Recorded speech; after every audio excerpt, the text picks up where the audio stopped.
So today I decided I had to go to Fry's, and Food and drug. Yes, and when I left, there's the pizza place right there, and with a PayPal link. And my PayPal link, and I had my window down because like it was still like hot in my car because I had just gotten in my car. I had parked not under the covered parking because the last time I drove like a few days ago, it wasn't like available for me. I got home late. I think it was from the podcast. I don't think I've left my house. Like I've been riding my bike more, like to go to Fry's and stuff normally. But like it's 106 out in the middle of the day. I ain't gonna be on a bike. I'll go to Fry's after my morning meeting.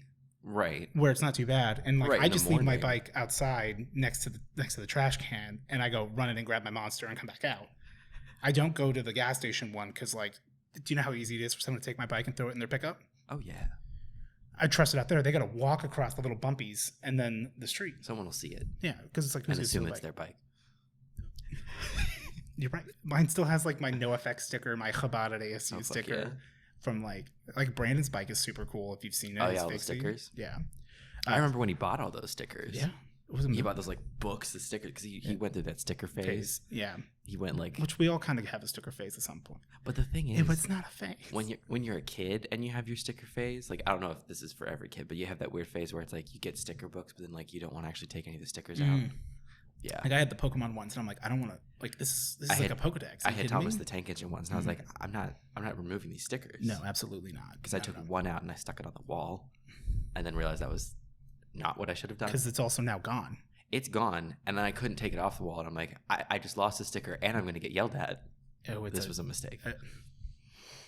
It was at this moment he knew he fucked up. It was so I have my windows down because it's hot, which I don't normally do, but I was like. I was listening to music today too, which I haven't done in a while. Okay. Like just in general, or driving, even just like driving when I was in the store, I was like, I'm just gonna listen to my playlist. I kind of got it because normally I'm always listening to some YouTube video. Quentin Reviews put out his part 2 of his iCarly trilogy, which was like 4 hours, so I had to watch that today. I don't get out much. So iCarly's a trilogy? No. Oh, there's a trilogy of videos. He did the first 3 seasons as one video. The 4, 5, and 6 is one video, and then the revival will be its own video. Got it. Anyway, so as I'm like leaving, and I decide to, instead of going straight through to go to the street, I decide to take the quick little left in front of where the pizza place is, and there's like the Thai chili to go and all that to go, so that I don't have to like fight through traffic maybe to make a big left. I could just go straight through the light. And as I'm turning in my little car, I see these two. They are the exact whatever comes to your mind when I say middle-aged dads wearing football jerseys. Oh, okay. Okay, and they're each wearing a different color jersey, which to me implied that they were different teams and probably teams that were playing today. Right. Because football's back. Yes. Because the footballs are playing today. It never left. And no, it didn't. It never left. And so the one guy is carrying 3 smaller boxes and then like accoutrement, like plates and stuff. And I'm like, okay, those are the wings. And then the guy behind him has like 4 pizzas and some more of like the accoutrement stuff. Yes. And like, because my window's down and like my phone is still trying to like connect to Bluetooth, I could hear what they said. And like, they're both just like smiling as they're walking up to the car that they backed in. Oh, hell yeah. And I'm like, and they're just like, man, the boys are going to love this. And then and then I was driving past, but I was like, boys are gonna love this. And I was like, I wish he was here. I love that. In that moment, I was like, I was like, Steven will remember this, because if I don't, I won't have something funny to say. Which leads me into my second thing of that energy, which I just wish we could have that level of just boys are gonna love this. I know. Like, it's easy to make fun of that stuff, but like, it's honestly really like it's sweet and earnest. There's no football camaraderie equivalent to gaming. Correct. They try, like LCS I watch a lot. I haven't watched actually in a few years, but I keep up somewhat with it. Like, and if there's a really good match that goes, but it's not the same. Yeah. Of just like I'm not going over to someone's house to watch something. No. And I'm not bringing pizza and wings. Yeah. The boys won't love that. Yeah. I don't give a fuck what the boys love. No, Brandon, I don't want to come over for your Super Bowl party. And I didn't. Yeah. I didn't either. Good. Well, I was actually sick, but No, I wasn't. I just didn't want to go. That's fair. Because I knew it wasn't just going to be, Marshall. I went over one time when it was like a fight night. And it was like Carrie and the boys. And I'm just I like, was there. You were there? Oh, you were the boys. I was part of the boys for that. And I realized, which consisted of me sitting in the kitchen. I was gonna say you and Debbie in the kitchen. Hell yeah, which was a good time. Well, I did end up having a good time, and then I watched that last fight, and it was incredibly disappointing. Oh, they always because they were like, "This is like the big one, so like you should come watch." I was like, "Oh, yeah, okay, sure, like I'll come watch like the last one." Like I don't really like watching fights, but I was like, if this is like the main ticket, sure. And then it sucked. And they'd been like, meanwhile, like they went like ape shit for earlier ones. I'm like, you should have called me over when there was something exciting happening. I don't want to watch just it's sport. Yeah, I just don't like fights. That's never been my thing. I love watching basketball, like not in a way where I would ever like put it on, but like if someone has basketball on, like, I wouldn't. Like, unless there was something pressing, I feel the same. Yeah, I love hockey.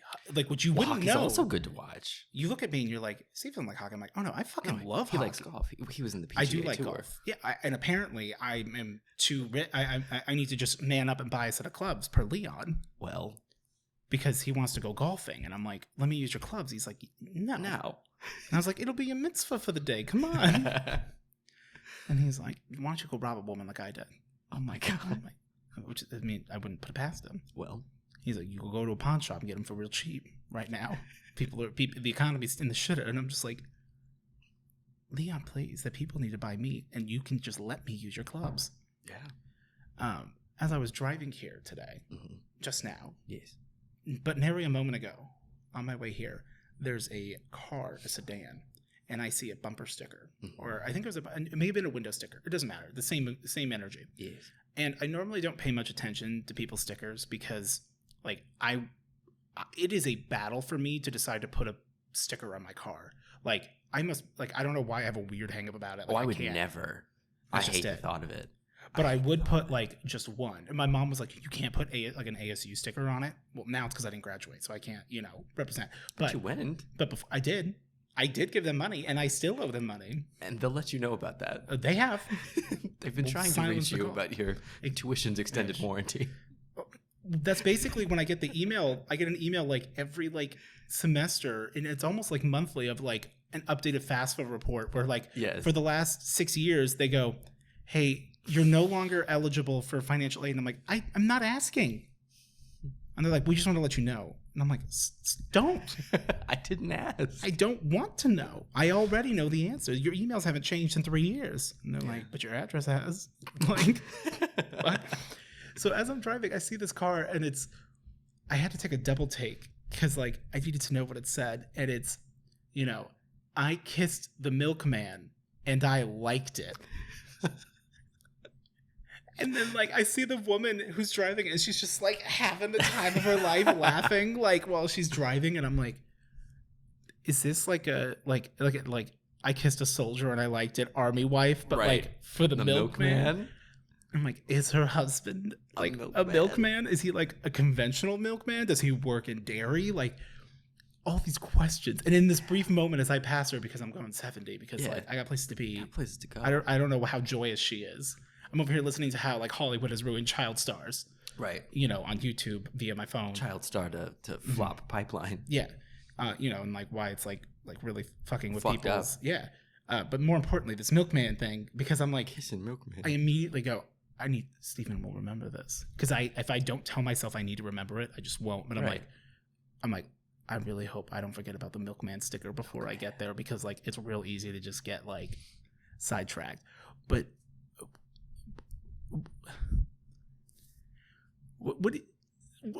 who made the sticker? I know. Where do you find that sticker? She had to go look for it, or she had to get it custom made. The thing is, when I see things like that, I'm like, I love that, and that's amazing. And then I have this thought, though, I'm like, oh god, is this some reference to something that I don't get? And then once I know it, I'm not gonna want it. The little image thing that I can make out, or at least symbols, was similar to the idea of the the guy in the white work suit, sort of milkman energy. And I don't know what it would have been. Yeah, was that her husband? Or partner? Well, no, she's kissing a milkman. She's over 40. Wow. They call me the Milkman. Because I put people to Sleep. I mean, that's a fucking vibe. Yeah. But I figured those were two things that I saw today that I was like, I wish you were here for it. I'm like, Those I can't wait to bring these to you hot and fresh. I'm just, Hell yeah. Hot the boys are gonna love this. The boys are gonna love this. Or the boys are gonna love these. And I'm just like, it's just guys being dudes, man. I love the thought of that. Just a bunch of dads, just like the wife's got the kids. The kids are like a bit older now, and it's like, we're going over. It's like, we don't mind. The boys are coming by. We're split. We're getting the pizza. We're getting the wings, and football's back. You know what? Back, baby. I know they put us in lockdown, and I don't really agree with what Sleepy Joe's doing, but today, Sundays for the boys. Sundays for the boys, and the boys are gonna love this. Boys and balls. But I do like watching basketball. Yeah. Basketball's good. The one I hate almost more than anything is football. I just find it so fucking boring. Yes and no for me. Like, I was in marching band, so I had to watch 4 years worth of high school football. Yeah. So like, I learned a decent chunk of football, and so like, I hate that it's like constantly being interrupted. Yeah. Like play your life. Right. It's like you wait, 10 minutes for them to run for 30 seconds. It feels like it feels that way. Versus like basketball. It makes me feel this way. This is how I feel, and I'm inflicting it on others. Like, how much time is left in the quarter? And it's the final quarter, and it's like, well, there's 4 minutes. It's like, okay, so I can go leave for 20 minutes, and we'll be at 2 minutes. Exactly. Or we'll be at 39 seconds, and it's like, yeah, it's just like, I just want to go home. Yeah, because I'm not watching football at home. No, I'm not buying an NFL sports ticket. No, it's not on Xbox Live Game Pass. Not even available on day one. Day one Xbox Cake Pass. Which I made that comment, by the way. Oh, really? I made the joke, and then you didn't see it, which is why I started I will spam my comment to make sure you see it. But I said Xbox available day one on Xbox Cake Pass. Oh, Cake Pass. And then like a few other people were like, their comment of like Xbox Game or Bake Pass was because they were like finding it funny that I said it. Right. And you read their comment. It was the kid who said my joke a little louder. Yeah. And I was just like, I'm like, what am I going to do? Sit here and be petty? Well, which I was. It was very petty. That stream in particular, it was like the same thing happened where like Kenny like came in and said something and I didn't see it. I just saw like the instant like spam of like Kenny because like I had it on this tiny little screen. Little boy. But the screen, so like I was at the back of the island. I want to adjust the things. They'll know. They'll figure it out. So I was at the back of the island, the top of the tank. And this monitor can't go past that pantry. Oh, no. So the monitor was here. And I had it blown up like to 200%. But because of that, I could only see like maybe like 8 messages, if that. You should have had it up on your phone. And they're like scrolling. There would have been like an even worse delay though. And so I don't know. I mean, it's something. It worked. The thing was though, that like when chat was like bumping, I'd miss shit. So like I didn't see Kenny talk, but I heard everyone respond to Kenny. So you knew he was there. Yeah, I didn't see yours, but then I saw the rest of the Cake Pass. The Xbox Game Pass. Day one. Yeah. Ready? I'm ready. Hello. And welcome to the Hewll podcast. I'm Eric. I'm Steve or Odie. Just don't call me late to dinner. But please call someone.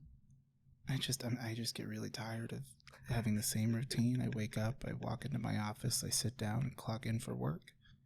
I finish by 9, maybe 10 a.m. and I wait.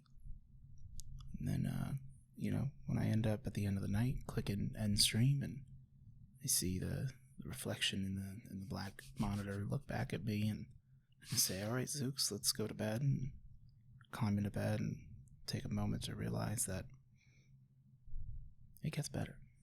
Yeah. One day at a time. One day at a time. I've had a good week. How are you? I've had a good week too. I'm good. The streams were a lot of fun. We did a lot of streams this week. Yeah. We're out here streaming. We're streaming. You can catch us live places. A variety of places. You know where they could catch us live? These hands? Well, no, that's not a where. Well. Where? My hands would like to know your location. They can catch us live here. Correct. On this channel. For the first time. For probably the only time. And the last. We burn bright. Unless we're not hitting a 1K. So they get this. Eventually. We should do it every 5 subscribers. We do a new thing. A new goal. A new goal because we're trying to keep the hype going. Gotta keep that hype train going. Which I will say, the HYP, I love that hype. It is kind of like hype because that's like on my Discord. It's I always refer to it as like the hype discussion. Yeah. That's like whenever I save the files, it's HYP, so it's hype. Hype. Yeah. Hype. So our audios are like hype Odie, hype Eric when I have to like mix the channels. Pody. People have been saying that if I was a Teletubby, I would be Pody. Pody. And they want to know what color I would be, and I refuse to answer. That's fair. But we hit 500 subscribers a few weeks ago. It's 8 o'clock. I knew. That's why I had it up on my phone ready to go. So we will be going live this weekend. The weekend of the, I don't know. Today's the 12th. This video will go live on the 14th. No, Monday, Tuesday, the 15th. 16th. 13, 14. No, 5th. It'll go live on Wednesday, the 15th. Oh, yeah, Wednesday the 15th. Right, and then we'll be 18th. doing that stream on probably Saturday. It's probably Saturday the 18th. Yeah. We'll let you guys know. We'll post something, on Friday, or you'll see it either Friday or you'll see it Saturday, a day before of we'll be going live. Yeah. But we'll, at the same time in separate places, watch the very first episode of Entourage, the very last episode of Entourage. And we got the budget approved to both rent the Entourage movie separately, which I'm over here trying to think of some big brain ways for us to save the $4. And Eric just looks at me or we could both rent it. And I'm just like, is it in the budget? It can't be. It can't be in the budget. Is this in the itemized deduction list? Is that a tax write-off to watch Entourage? No. Yes. Literally, it is. So we should. It's for content. Oh, I need to set up an LLC, a little lending company, right? That's what it means. Yeah, that's what Jerry told me. My stepdad, the guy that made me write the letter about tomatoes. I have to write a lot of letters for my crimes. This is what I have said to you. Is I'm like, damn, your family really went in on the bad action needs to be written. Well, every down summer for posterity. When I was at Poppy's house, my Brazilian grandmother, we would have to write we basically were you guys aren't in school, but you're doing schoolwork. Yeah. And we'd have to read books and do report essays in cursive all the time. And because I was older, David and I had to do 2 pages. Oh, shit. And I read so many books. Did you ever read the book series about where having more than one kid becomes illegal? And it's these secret kids and they get together via the internet, or at least in the first book they do. And then the girl, where you're only allowed, it's you're only allowed to have 2 kids, and the third one, someone has a third kid. Mm-hmm. I think his name's Luke or something. I forget what they're called. Someone will know. Someone will know. But it was this really cool take, and there was all these different things where the kid ends up on this whole other adventure of he's an illegal citizen because he's born wrong. Third. Right? Yeah, and he decides he chickens out to go to the big protest rally where all these third children are going, and they get gunned down. It's really fucked up, and the girl that he was in love with, who was a neighbor, but it's they can't, because it's when no one else is home, he's supposed, or he's allowed to move around the house, but they live out in the woods more or less, but still a regular house. It's just all that kind of stuff. It was really interesting. Yeah. No, I don't think. Yeah, I don't. If I remember it, I'll let you know. But yeah, I really liked the book The Supernaturalist as a kid. It's by it was the guy who did The Thief Lord, Artemis Fowl stuff. Oh, Artemis Fowl. I never read those, but it was the same guy, and he did Supernaturalist. And I think he actually wrote a sequel now, 15 years later, that I should check out, because I really liked that book. But I'm also afraid it's one of those things where it's if I go back and read it, I might not like it as much. I was talking to Taylor about this. Okay. So she brought up that there's a new cookie place that they're popping up a lot of places called Crumble Cookie. I think she said. I've heard of it. I've heard Crumble Cookie. I don't know where I know it, but I know it. And so they I guess they always have a chocolate chip and a sugar cookie or something, and then the other 3 cookies rotating. And all of that to say and apparently it's a big cookie, big cookie. It's big cookie. Mhm. And of debatable quality that like a lot of people are like, oh, I love them, but like Taylor, of course, is like, this cookie is not better than a homemade cookie, so like why would I buy that cookie? But there's so much variation in homemade cookies. Right. Who's making? Is she implying that she can make a better cookie? Yes, that's what she's getting at. Okay. Is that she's like, I don't want that cookie. Like, I'd rather have my cookie. Because, like, it's also like, is it crispy? Is it soft? Like, different people like different things. Like, to make a crispy, soft cookie is tough to do. It is. And that's Taylor's favorite kind. It's the best kind. And she's good at making Well, behind Snickerdoodles. Well. But all that to say, like, when I was thinking about it, like, the cookies are like, Snickers. We snickle when we do them. Little mustache. I'm the chef. So what I remembered, like, a fever dream as she's talking about these cookies is that I was like, so, like, when I was growing up, like, we never went to Costco. Not once. Like, no, but we did go to Sam's Club. Oh, that's sometimes. The Ohio Costco. It's not Ohio. Anyone who's from Ohio, did you go to Sam's Club or Costco? Leave it in the comments down below. # engagement. I mean, like, we then later in life started going to Costco. It was just one of those things where it was like, literally, like, my mom could not care less about which one to go to. Mm-hmm. But, like, you know those gigantic coupon books? Oh, yeah. That you would pay money for? Yes. But, like, it would last, like, all year. It's like a year's worth of coupons. And it's like, you will save, like, $17,000 if you bought everything in here. Yeah. So, like, in those, there was, like, a Samsung membership discount. Oh. And there wasn't a Costco membership discount. So Sam's Club. Right. So we got... You said Samsung. Oh, Sam's Club. I was like... Samsung wasn't really a thing then. Well, they were. They were, but they wasn't, like, as big. Telefono. Hello, Moto. So, yeah. So that's why we ended up going to Sam's Club, was because, like, she could get the discount membership. Yeah, makes sense. But anyway, so, like, went there fairly often, but, like, we never got the food there at the little, like...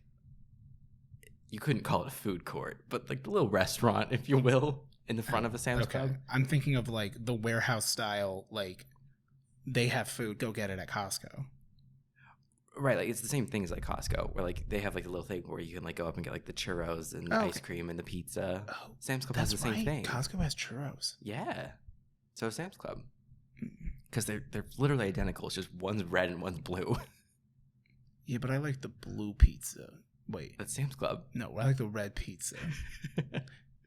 Anyway, so they have cookies. They have chocolate chunk cookies. Okay. And chocolate chip cookies, my favorite kind of cookie. It's a good solid cookie. It's a solid basic cookie. Mm-hmm. I wouldn't call it basic. Not basic. It's slandered when people say it's the standard cookie, when really a sugar cookie should be considered the standard cookie. Well, or a basic cookie. I just consider that's fair. I can. It's one of like it's a safe cookie. The classics.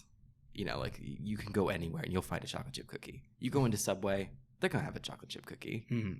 And like you go into the doctor's office and you do what he tells you. You know the chocolate chip cookie. Get something. So they have these chocolate chunk cookies, and I never got to have them. I got to have them like maybe like 2 times because like we were at Sam's Club, to buy things in bulk and save money, and it's like you don't need cookies. It wasn't. It's not. We had cookies at home because we didn't. But it was like we're just going home. You don't need a cookie. Yeah. You can get something from a free sample. Which, as an adult, I totally understand. Oh yeah. Why did that little snot-nosed kid need a giant cookie? Like, why do I want to sit in line? I'm tired. I've been shopping all day. This isn't. We're doing a small because if like people that shop at Costco that like will shop at Costco a lot because they live relatively close to one, they will do smaller trips. Right. Where then it's like and make a whole thing out of it. Yeah, but we didn't live near the Sam's Club, so it was like a whole thing. It was like this is the day when we're gonna go shopping. So we would go to Sam's Club, Fry's, Walmart, whatever. Like so, it's like we've been shopping all day, and now we're in Sam's Club, and it's like you don't get a cookie. So every now and then, though. Maybe 3 times in my entire life, I had the cookie. You had the cookie. And in my mind, that's the best cookie I've ever eaten. I have a burger that's like that. And the truth is, I don't ever want to have a Sam's Club cookie again because it's going to dethrone it. Because in my mind, my child brain, that was the best cookie ever. And if I went and ate one, I would be disappointed. And I don't want to feel that. So I'm going to let that cookie live in my brain. I understand. Yeah. So I'm realizing that it wasn't a burger for me. It was, in fact, No, in Phoenix, pastrami there was this guy that I worked with. A similar energy of like, I never want to eat at this Panda Express again. Yeah. Because it will not be the same. Yeah. Because I did go after it one time and ruined it for myself. It was, remember I told you I had a roommate who had a dog one time. He was like, his name was Jamie. He worked at a pizza place. It was the whole thing. But he was like 35 and I was like 23. Oh, okay. Yeah. Like there was other roommates in the house, but like we had just rented a room. It was a whole thing because like the Shelby guy rented a room for us. But like since we didn't charge him because like the person had left relatively quick and they had paid rent. Yeah. And then the day that rent was supposed to be paid, he moved out and he texted us, sorry. Situation? No, different roommate. Got it. Anyway, so Jamie and since I had my car, I decided to like help him out with like, cause he needed to go to the pawn shop for something in Phoenix, like Phoenix. To pick up a set of golf clubs. I'm assuming. In the current economy. And so him and I went and there was a Panda Express in downtown Phoenix, I think. And I was like, we were like, hey, let's go get Panda Express.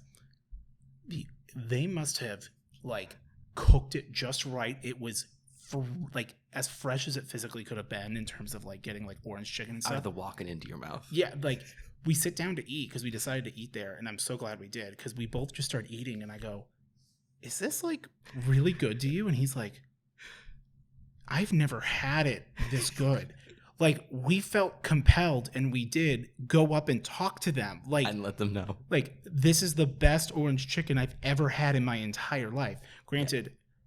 My mom once made orange chicken using Donald Duck's orange juice. And it was the nastiest thing I've ever had in my life. And my mom did not let me leave the island until I fucking finished it. And I'm like, Mom, I am just eating chicken that is orange. But basted like, in orange juice. Like that is some white mom bullshit of like orange chicken doesn't taste like orange juice. No. Yeah. But like, I can never recapture it. So I feel you on the cookie. I do have a memory now of sugar cookies. I remember I got introduced to sugar cookies when it was the apartment that the one that ended up burning down that didn't cause the Karibo fire. They lived in a different complex, but there also was one at our complex. And we stayed with a friend for a bit, or we were like hanging out with them. And I remember is they probably were like in their mid-20s. Honestly, they were just like us. Yeah. But like they were this lovely couple, and like they also had a kid that was kind of our age, and like we had like they had an Xbox because I also had an Xbox. But like we were making handmade sugar cookies. Oh, a kid that was your age at the time. Yeah. I'm a kid. I'm like 6, 7. They must have had a kid at like 18, 20, 21, something like that. Just because you said like they were like in their 20s, they were our age, and then they had a kid that was our age. Oh no! I was like, at my age as a child. As a child, I was 27, and I was like, well, it's just me but smaller. My age just ran away with me. He's 10 years old. He's 10 years old, but he looks like he's 1,000. It's just I'm spry. And I have this distinct memory of we're making homemade like sugar cookies, and they're like, we can have a little bit of the dough. Before like they started being like, you can't eat rice. There's salmonella. Yeah, but like we're like, oh fuck yeah, and like we're playing Fusion Frenzy on the Xbox, and I'm like, this is it. This is the coolest time. This is living. Brandon and I, a few months ago, he came over. This may have been like months and months ago. He came over. This may have been a year ago. No. This was, I think, it was shortly after Tyler moved out. Oh, okay. But like it was still in that like, hey, let's all make sure we just check on Steve and like, is nothing. How you doing, buddy? How's he doing? I was talking to a lot of people all the time because it's like there's no one in my house anymore. A little bit of everything all of the time. All the time. And he comes over. We take some edibles and we're like, let's fucking play Fusion Frenzy because I had just bought it for like $10 or whatever on Xbox, like on like the store. Not on Game Pass. It is also available on Game Pass. And I had Game Pass. No, I didn't have Game Pass yet. And I was like debating on whether or not I wanted to get it or something like that. No, I had bought it months prior, like a year prior, like when we used to live together. Yeah. Because it was like, I think I maybe paid $7. It was on sale or something. But I still paid money for a game that I still had access to for free. And I was just like, son of a bitch. And we played it. The game does not hold up. It is such a shitty party game. The controls are wonk. It makes no sense. There's a lot of that with like stuff where, I watched a video. You never really watched like the live action Scooby-Doo movies, right? Oh, are you kidding me? You did? Oh, absolutely. Oh, that's right. And we did talk about them that one time while drunk. Yeah. I'm trying to remember her name. The actress for Velma. Linda Cardellini. Linda Cardellini. She was an awakening for a lot of people on a lot of different gender spectrums. She's doing the Lord's work. She's doing the work, and she's doing it flawlessly. And Freddie Prinze Jr. was like, he was a hottie too. Oh yeah. Yeah. And the fact that they made Scrappy the villain, like I know. I want to watch that movie. Here's the thing. So that movie doesn't hold up. There are parts of it that definitely don't. Although, well, so I watched a video that was about like how a guy was talking about how like the movies are in the incorrect order. How Monsters Unleashed canonically should happen before Spooky Island. And his arguments made absolute total sense, and the man is completely right. Monsters Unleashed should have come first. Which one's the one with the body swapping? That's Spooky Island. Okay. Which one's Monster Island? Monster Unleashed. Monster Unleashed. It's the one where all their old costumes come to life, and so it's like where like all the old cartoon villains are back, like the 10,000 Volt Ghost and the Pterodactyl Ghost and the Black Knight Ghost. I don't think I've seen this. You haven't seen the second movie? They only made 2. If I have, it must have been a really long time ago, because that does not scream anything to me. Because like I'm right now remembering almost frame for frame, like when he's on the plane and he's like, "What's your name?" He's like, "Mary Jane." He's like, that's my favorite name. That's my favorite name. I will say, I think the first one holds up better than the second one, but I remember loving the second one when it came out, to the point where I went back and watched it, and I realized like there are like lines from that movie that I still say that I don't remember were from that movie. It's like, just become part of my brain. You thought it was something you said? Well, not necessarily that I came up with it, but I could never tell you the reference. I'm like, I know this had to have been a reference, but I don't know if someone else said it and I just remember it or what. No, it's from that movie. Amazing. I really want to watch it now. Here's the problem. Do we have time to watch it right now in the middle of the podcast? Oh, yeah, let's pause. No pause. They could just You're going to watch it live. We're going to watch it on our phone. Perfect. And so, like, the video itself where he's talking about how, like, they're in the wrong order, very good video, and it's funny, and, like, he's right. I will. You won't.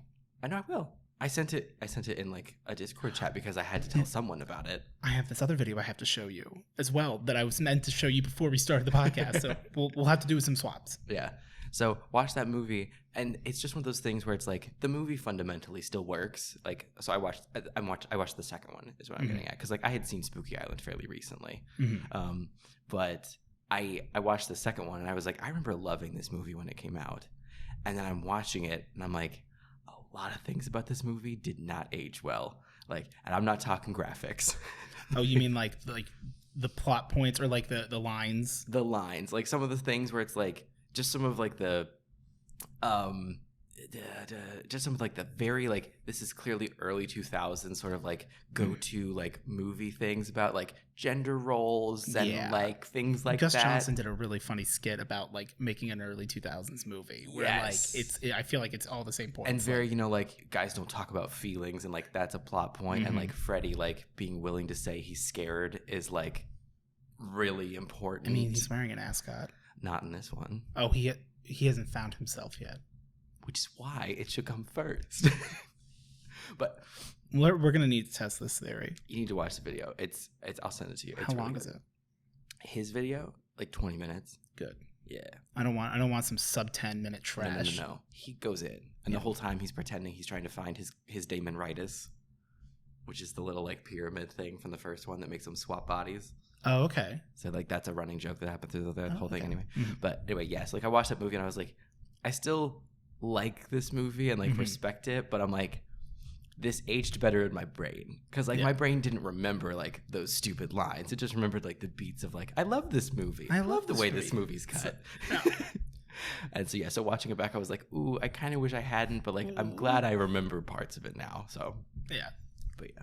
Oh my god. So we're like a bit into this. Yes. And there's 2 things in particular that I know people have commented about that we asked them to. Yes. Which is the magician story.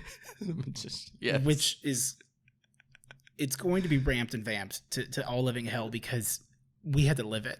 And I don't think we would have remembered it if it wasn't for me looking at Snapchat, seeing the one picture of us. I really didn't, because everything about that was a fever dream.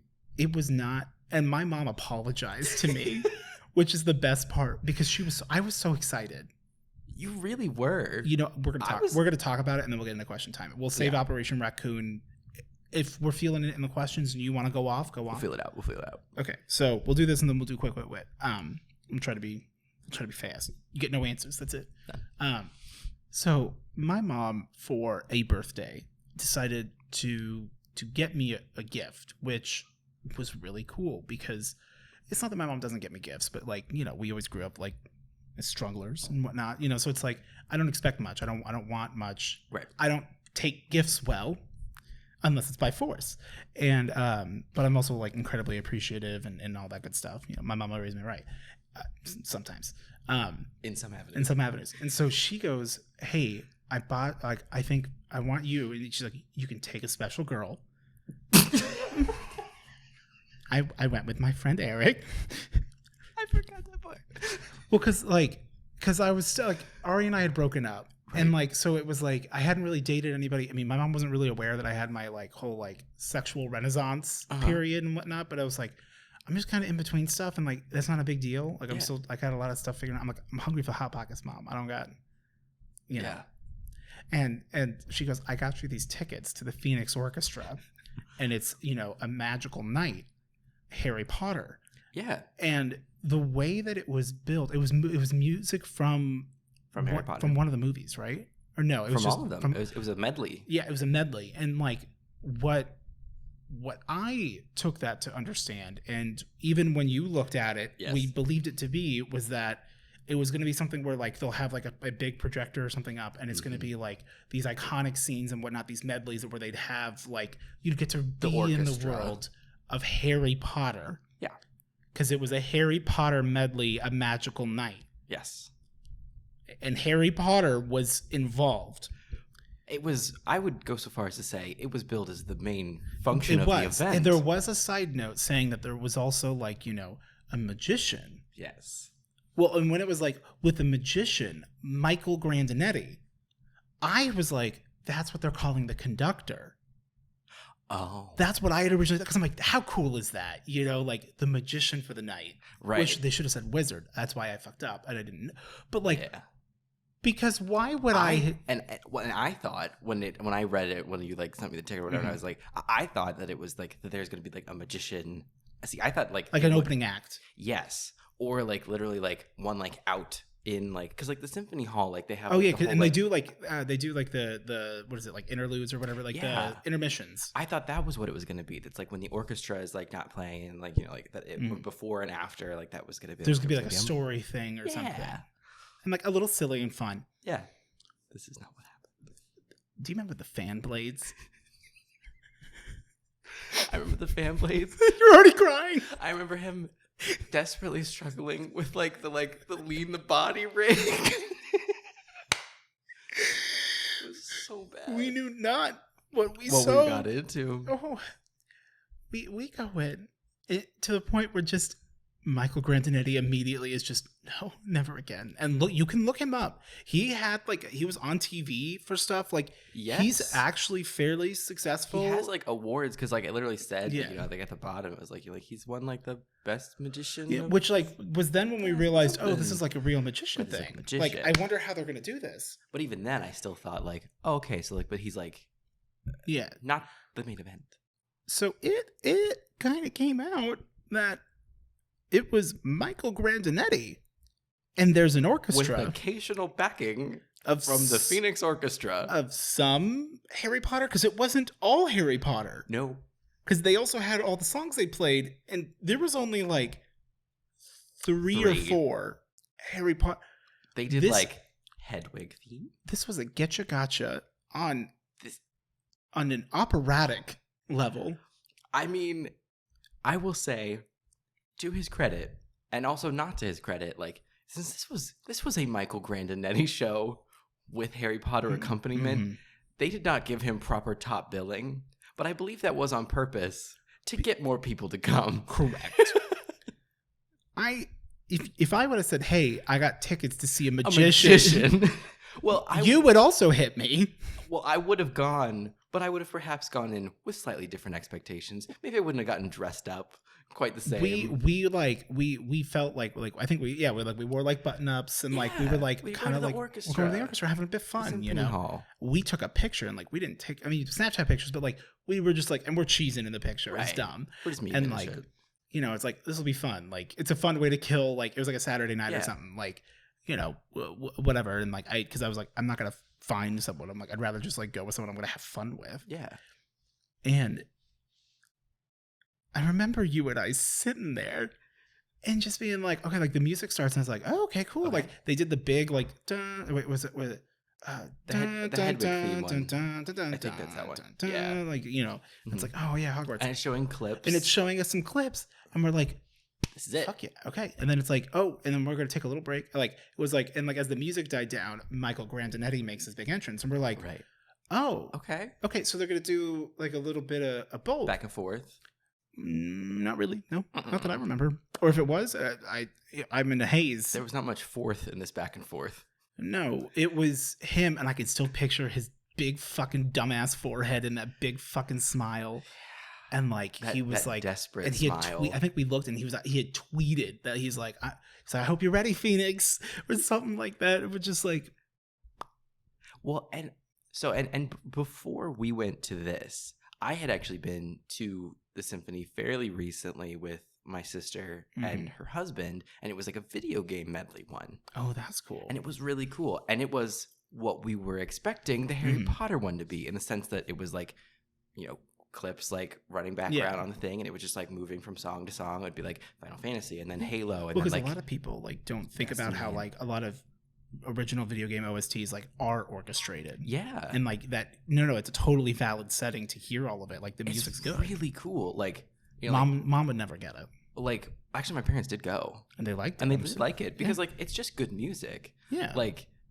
hearing the Halo theme like performed live with like an orchestra and a chorus. It's already giving me the friction. I'm like, ooh. It's really impressive. Yes, and like the people are like shooting Evie and Kenny and making sure they lose. It's just like it's really good music, and Harry Potter also has really good, like whatever else you want to say about it, really good music. Yeah. So that's what it's John Williams. Like it's not going to be bad. Yeah. So that's what I was expecting. That is not what we got. This was a mystery box, and it was bad. It was just, and I feel like I have so much of it blocked out in my mind that it's not even like I realized all the buildup is really what I got for this, because like he did like it was just. It was just magician acts, and there was hardly any music. And then when there was music, it stopped being Harry Potter. It wasn't Harry Potter. They saved one last Harry Potter thing for the end. Yes, but like he had his like these certain tricks, and like we could kind of, because of where we were on the stage, could kind of see it a little bit, which like is unfortunate side effect. Yes, and he had some difficulties. Well, that was his big trick. Was the floating, the levitation, and the winch got stuck, and like he had to like wiggle it. And you could tell that she's just doing her best. And like, it was almost like and that, I don't want to say like he's bad. No. Like we said he was awarded, like he himself is good. If I had known that this is what it was going to be, I probably still wouldn't have been that impressed, because stuff like bad happened. But that doesn't mean that his skills are bad. Right. And I just would have gone in with a different understanding of what was going to happen. Exactly. It just, the tricks were... The Michael Grandinetti should say enough. Yes. It was just like the tricks were very obvious. And more than that... They were kind of trite. Like stuff you'd see. Like the fan blade thing, like the levitation thing, like I will give it to him that like if it had worked, if he had not really like struggled, cool. It was cool. And the final result looks cool, like because you can't tell like from any position that, you know, she's like on the little like thing that's like holding her up. Because that's the big thing, is like you're just doing illusions essentially. Like it's not right, you know. But like that one would have been cool if it hadn't struggled. That fan blade one, it went perfect, and it just looked stupid. I don't even remember what the point of it was. It was, so basically there was this like gigantic... Oh, it was so big. This gigantic like rolled out, like may as well have been like a parade float. And wasn't it also like moving as slow as it could? Yes. It was this thing that like rolled out. That, it was the lowest stakes it could may as well have been like a small parade float that was supposed to look like this giant piece of machinery that had a big fan in it, like 3 fan blades that like were spinning very slowly. Just it was like literally, and there was like 4 big ones. So it's like, and this is probably a little too fast. Actually, that's honestly probably a little too fast because I thought it hadn't turned on. They couldn't see any of this. I'm over here like, it's gone. Okay. I literally thought that it wasn't on. I thought like them pushing it, like it started to drift, and I was expecting like some sort of a switch to be flipped, and then the fan would start going. Because they're like, I want to feel cool, right? Up here in the nosebleeds, up here in the heat. So like the general gist of the trick, I don't know if you remember it better because I don't really remember. I don't, like I said, like I know there was a fan and I know it was bad, but I have no other memory. It was that like his like assistant, like they somehow had to like put her like through the blades without her like getting cut by them. Like that was the trick, was that she would like end up on the other side of them or something. And I can't remember like all the rest of it. Like he like pulled the fan blades out and stuff to prove they were real blades or whatever. Yes, he like pull them out and like tap them, and you can hear like they're metal. And I'm like, okay. And so like all of this is like building up, and I'm like, okay, now he's gonna like switch the fan. I do remember on. us getting excited. Like, is this? Because it was a relatively, not like it wasn't his first trick, but it was towards the middle. Yeah, it wasn't his big closer, but we were like, which the closer one was the winch one. And so like I'm waiting for like the switch, because like he's known for this fan trick. Oh, that was the whole thing. We looked it up. We did. The fan trick is huge, and I think we did see we saw it. We watched a video, if I recall correctly, and like it's the same. We could watch it. We could pull it up. God, and yeah, Jamie, pull that shit up. And I'm probably wrong about like what the gist was, but I believe it was that basically she had to like get through it without getting hurt or something. And I'm like waiting for the fan to speed up. That fan never sped up. If anything, it slowed down. It's just like, can she get between the blades? It's like, yeah, I think it was so bizarre. This was a night to remember. It was a magical night. It was with Michael Grandinetti. Michael Grandinetti. And like Taylor did not let us live that down for like 2 years. Well, because like I'd be like, hey, you guys want to hang out? She's like, you gonna take us to a fucking magician? Well, it's because like we thought it was good. We didn't talk it up per se, but we talked about how we were excited to go like see. Because it would be cool. Like it's gonna be fun to go and just like listen to music. Hear Harry Potter music done in an orchestral setting. Like that's cool. Yeah, like I would never buy. I mean, I guess now I could as an adult, but like I never as a kid. Like I wouldn't think to. Yeah, we were like what, like 20? Yeah, 19. Or, no, we were over 20. Yeah. Oh, weren't we? I guess, yeah, we would have been 21. Yeah. Because we weren't really hanging out. Yeah, so we were like 22, but we were still like young in terms, like early 20s. It's not something I would have ever bought, you know? No. Same thing with like the video game music. Even though I love video game music, like I would never think to be like... That's something like your grandparents get you and you're like, oh, okay, cool. Okay. And you invite your friend and it's like, oh, this is awesome. It's actually really cool. That's what I hoped this would be. Yes. And obviously we had different upbringings because I didn't get that experience. That was not the situation that occurred. And you were telling me too, I think I remember, about like how cool the video game one you had gone to was, and so we kind of like were getting a little hyped. I was feeling hyped because I'm like, and then they had like the swooping in, and we're like, oh, this is gonna be cool. Oh shit! Like we're gonna see some good scenes from the movie, or like the orchestra, like what are they gonna do? And it's like, no, that projector went back up. Yes, that was the back of the stage goes dark, and then Michael Grandinetti walks forward. I'm like, oh no! And he's just, and like I will say, he had a charisma. Yes. It wasn't what I was looking for. No. It wasn't that I could even say he was trying to work the crowd. Did you notice? And I honestly want to say that because it was billed as a Harry Potter magical night that also featured a magician with Michael Grandinetti, and that was like not what people were seeing, is that it wasn't that like we weren't wanting to or interested in seeing a magician. It was just that we were not, or the expectation was not set correctly. This is not what we thought we were coming to see. Like, I want to see the band, but I see them packing up their instruments. Right. And it's like, they weren't, but like the same energy. Well, like instruments are down and they're just like talking to each other and everything. I'm like, no, I want that. And then it's like, Michael Grandinetti, I got like a whole show for you. It's gonna be a magical which I know night. For him was awesome to have this orchestra backing him for certain things, but not always, because they weren't playing music. They weren't really like utilized well. Like I think he had his own music that he like that would play through the speakers and stuff. It was I feel bad for him in some senses because like I wonder how this was pitched to him by like his manager. It's one of those where like no one's at fault. Yeah. But someone is. But like also all of us in the room felt the same way about what was happening. That was the closest to the boys are gonna love this feeling that I think we've ever had. I did not feel at odds. Like it's not like sometimes like you'll go see a movie or something and you're like, this fucking sucks. But like everyone else clearly is jazzed. And you're like, oh, I guess it's just me. It's just not for me. No. Everyone in that audience was just kind of like, we all felt the same way. This was not what we thought it was. Like you could cut the tension in the air with a knife, but like not because of the blade. No. It was just, are we gonna get back to the music? When is the music? I think we would hear I remember there was a few couples around us, and we could hear some of the people's conversation because we stopped. Like everyone kind of stopped giving a shit. Yeah. And I want to say we thought about leaving early because there were people that decided to just leave early. Yes. Because they're like, which as a performer, that must feel horrible. Yeah, but like, and it's like, I also don't. I don't know if it's his fault or not. Yeah, this is the secret truth. We should make a documentary about going into this night, and it's called A Magical Night. Mm-hmm. With the Hell Yeah podcast. Hell yeah. It's just a lot of like close up frames that are high quality that we're just like, I just really want to get to the bottom of this. And we keep teasing that like we got a hold of Michael Grandinetti for an interview. Like we'll keep showing like very brief segments. I'm pretty sure that I could just make a new Twitter account and name it Pody and say, Michael Grandinetti, I'd love to bring you onto my podcast for an interview. And he would say, when? Can you imagine if we did that? And then he comes here and he's expecting to talk to us about like tricks in general and stuff. And we're like, we would like to specifically talk to you about an event that happened in Phoenix, Arizona. This was like 2013, 14, 15. I think probably 14 or 15. I think like 15, yeah. And we just need to talk to you about this. And it's basically us just telling him this story again and then being like, how do you weigh in? How was that pitched to you? Because I feel bad for him. I feel that he was misled at some level. Well, and like I remember like his social media presence too, like wasn't huge.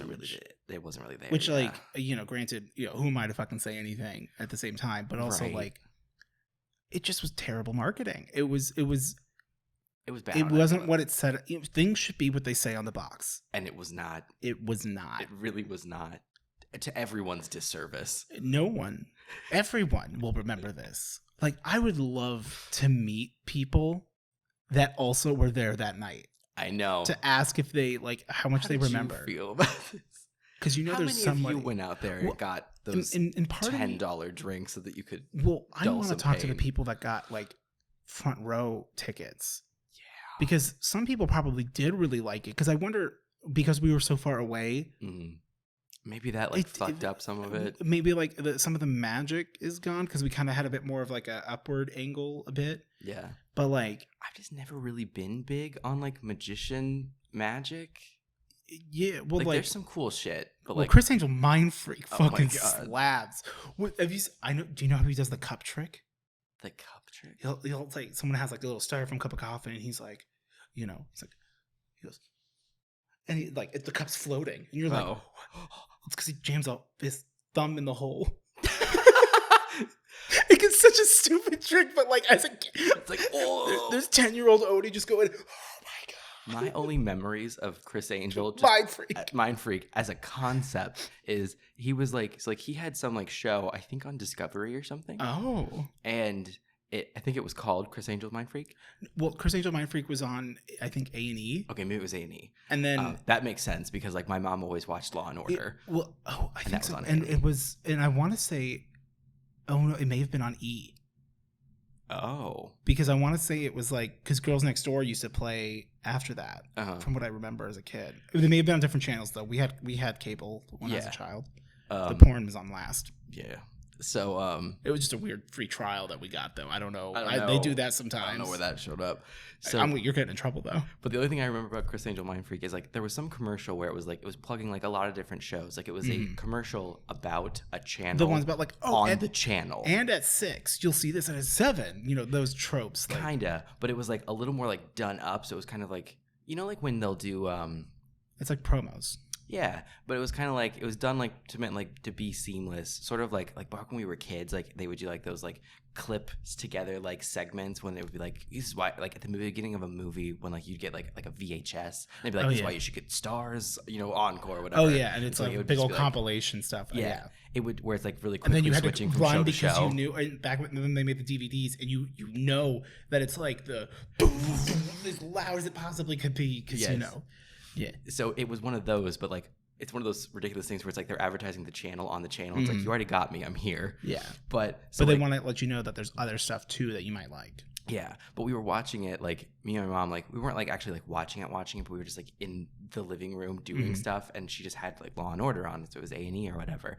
And so like this commercial came on, and at one point, one of the segments is it's like a couple people like say things about their show, and then like Chris Angel's like tagline was like he like gets close to the camera and he goes, "Would you let me in your mind?" And my mom, without even turning, goes, "Absolutely not." She's literally like washing a dish and just hears, "Would you let me in your mind?" She goes, "Absolutely not." Have you lost your goddamn It was mind? very that. Just like, are you kidding me? Would you let me in your mind? So like when I hear like, and he's all like, yeah, he's like, it's big Zoolander energy. So whenever I hear like Chris Angel mind freak, I just think, absolutely not. Oh my god, too good. Anyway, ready? Yeah. Question time. What is it?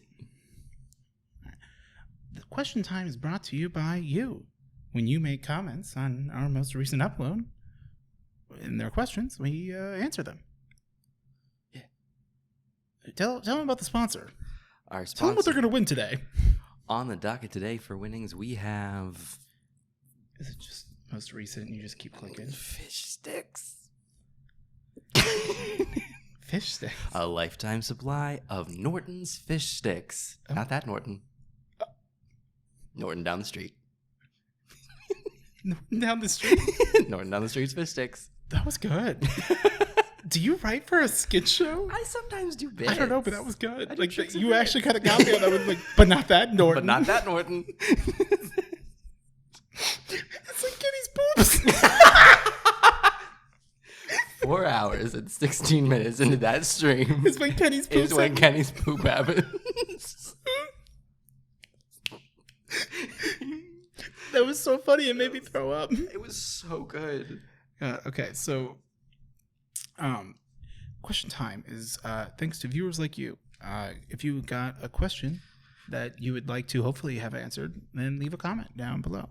And then it gets put in quick wit. Yeah. Or don't. I'm not your fucking boss. It's your life. Okay, so Kai asked. So I realized I'm doing this. This is my first time in the studio. Oh, turn that to dark mode. Love yourself. You're right. You know, I don't know what I would do without you. Well, that's gushes, baby. That's friendship, baby. That's friendship, baby. That would be good merch. Yeah. Well, actually, that's gush because I don't know if we could get away with saying gushes. I think you can because it's not copywritten because we Unless we don't say capitalize it. That's gushers. Gushers. Yeah. But then I don't we like can that. put gushers. We just can't use their logo. Oh, They did okay. not invent the word. Yeah, Gush. Well, gushers. The first gusher happened when William J. Gush, bled, and it was a delicious, sugary. Treat. Yeah, it was diabetic. It was terrible. God. All right. Kai asked, Love. if your pet could speak, what do you think they would say, and what do you think their voice sounds like? By the way, Mr. Weasel scares the hell out of me. Nightmare fuel, to be honest. That is fair and just and right. He's currently haunting. He's in the naughty closet, which is where Zuko goes when he claws me. Yeah. What would Duncan say? I think he'd say, "I hate this fucking other dog." I fucking hate this son of a I bitch. fucking hate this fucking dog. I just want to live in peace. But then also tried to have him on his own, and he's like, "But I can't be alone." he sounds like a mean, gruff Bernie Sanders to me. Yeah. That's sort of like, I'm now coming at you asking for your support. I must once again ask you to please remove the other dog. to please remove the other dogs from this home. Did you just move your hip? Did you just move your wrist? I don't know who you are anymore. Very that. How would Zuki sound? I don't know. I kind of always sassy. It's very sassy. Like I'm like, he is like, it's possum. It's perfect. Like, I hope you please enjoy. But like, and he's just a little like saucy. He is kind of like a. He's got attitude. He's got tune. He's in his teen years. He's in his long teen phase. Yes. He hasn't gotten the old man phase. Although when we did see some of the old Snapchat video from when I was pooping that one time, and you could see his face, and I'm like, oh, his face was so small. He has a small face. Because my phone at the time, remember I had all those memory issues where like I would uninstall apps and have less memory on the phone because it was a weird bug. And like my stepdad's like, you just shouldn't have as many apps on your phone. I don't have that many apps on my phone. I got tons of room. Like, oh, okay. That's great. I'm going to get mad. But that's what they would sound like. I'm not going to get mad. MW7, which anytime I see M7, I always think of like the salute. Eric, why do you dislike Q? Odie, why do you dislike dishwashers? Both have only blessings to bestow upon humanity. In fairness, I think you have described at length why you don't like dishwashers. Correct. I will. You know what I'm going to do? If we answered your question, you get a heart. Okay. Because I think that'll also be fun if like you suddenly realize that yours got hearted by us. Okay. But then if you did not get a heart on your question, we didn't answer it or we didn't like it. Yeah. Also, there was a question that like through no like ill will or whatever got like caught in like the held for review section. So like it might be worth checking just to see if there is one. Okay. If you hit like the top. I believe it was Atlas actually who had done one where it's like, so we ended up skipping it, not on purpose. Sorry. Okay. It got caught and held by review. It's a whole timestamp one. Yeah, because sometimes if they do links, if they do some kind of a link. Pottermore.com. Oh, got it. I'm just going to allow it. Yeah. So. Good to know. If we do end up missing as real to that, sorry, but like we're really sorry. We'll just try to make sure we check and review. And don't like feel free to reach out to me on like Discord or on Twitch or whatever, you know, if that's the case. Like it might just quite literally be like we just didn't even know. Yeah. So because we have it like set to hold off like any links because like the porn bots will throw links up there. Really? The dog fart links? Are they Putin? They're live Putin. Why do you dislike Q? I'm assuming it's the Q and not like Q. No, his name's Q. Oh. From Star Trek. Oh. Omnipotent being Oh, Q. I understand now. I thought you meant like Q, the person who's leaking the breadcrumbs of Q. No. Oh, okay. No, this is Q from Star Trek. At least I hope so. Hopefully. That's what I'm going to answer. Mm-hmm. I don't know. I just I'm not really into the whole like omnipotent being who shows up and like toys with you and it's like he teaches you a lesson and you teach him a lesson at the same time kind of a thing. So like it just starts to feel kind of like boring. I think there are great Q episodes. Like I think he does some like really cool important plot things like Q Who where like the Borg show up. It's an amazing episode. And it also is like because that's an episode where like they use him right. Because like the whole premise is that like we're a little bit too like high on our own supply. Like humanity like because like Captain Picard is the captain of the Enterprise. That one, that particular show, Next Generation. And he's known for like going off on his like, you know, like moral high ground kind of speeches, which usually are like really good and like they're fun. And so like it's interesting when it kind of gets turned on its head because Q is like, he says some shit. I can't remember the exact premise, but like basically like Picard goes on a thing where he's like, no, like we're ready for whatever's out there, you know, like we like, we're as ready as we can be. Right. So like, you know, like, no, we got this. Like we can handle whatever it is. And if it's like too much for us to handle, then like, you know, we'll figure it out or whatever. And Q goes, you don't even know what's out there. And so then he like teleports them basically to like the middle of Borg space and is like, and then he literally just disappears. And he's like, have fun. Oh. And he disappears. And so then like the Borg show up and they're so different from anything the Federation has ever faced. Is this the first time we're meeting them too? Yes. Like you can't communicate with them. You can't negotiate with them. All they want is your technology and your bodies and they don't care about anything else. And so it's like, and they're so completely outmatch anything that the Enterprise. And they're a hive mind, right? Yes. So it's all one essentially entity. It's one being. There's no like leader you can talk to. It's just they're completely different than anything that like the Federation has dealt with, and they kick the shit out of the Enterprise. And no matter what the Enterprise does, like they're not gonna win this. To the point where finally Picard has to like basically like beg Q for help, and like Q shows up, and so like it's an interesting episode because it's like it kind of flips Picard going on like his moral high ground for once of it's like, yeah, like you're in the right most of the time, but like you don't know what's out there. Humanity's not ready for everything. Yeah. Like we'll figure it out. Like it's great to say that to like get people like feel comfortable, but like no, acknowledge that you have shortcomings. Yeah.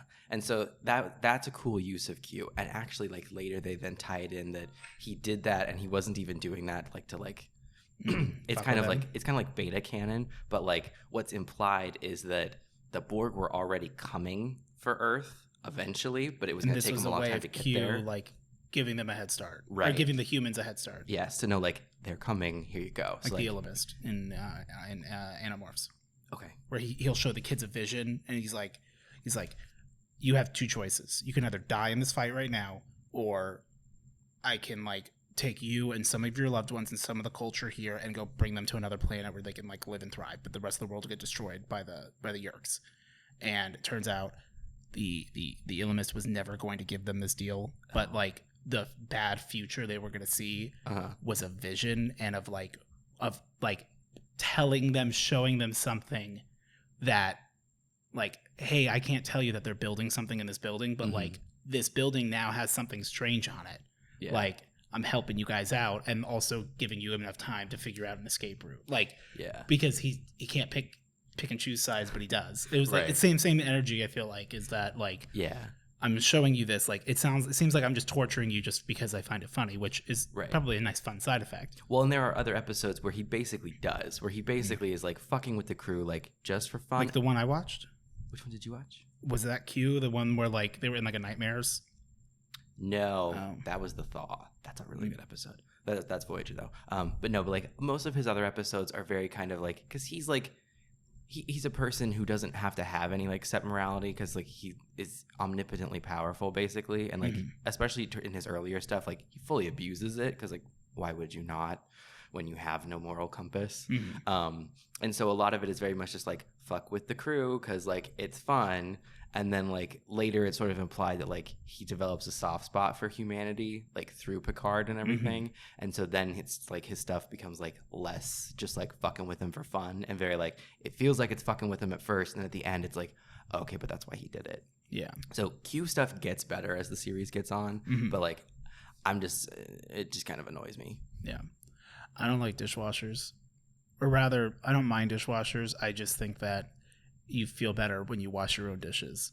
Like, and using a drying rack, it's just much more efficient. You use way less. Well, maybe you don't use less water, but like, you know, I'd rather just like, you know, it's just clean and done. If you use a dishwasher, it breeds laziness.